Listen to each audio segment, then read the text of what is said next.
Dave here, how are you? I'm doing a little bit of white ant deterrent. I'm replacing some skirting boards in a building and I'm using framing timber. Now this was 70 by 45 millimeters and treated with tantalith.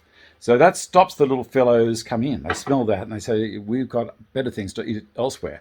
I rip it down the middle on the bandsaw. I'll show you a little bit of that. And then I put it through the planer thicknesser and over the jointer, and I end up with this really decent looking skirting board and architrave.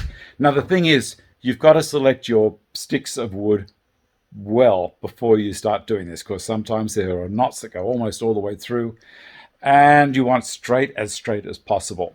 So I have these here, won't take long, and I'm going to hit them up with some undercoat primer sealer, and then I'm going to give them a first coat of gloss, pop them in, bit of filling, and then the top coat of gloss. Easy. Now it's important not to put any finish on the back. Leave that exposed so that they can get a good sniff of it and go, I don't want to be here. Thanks for watching.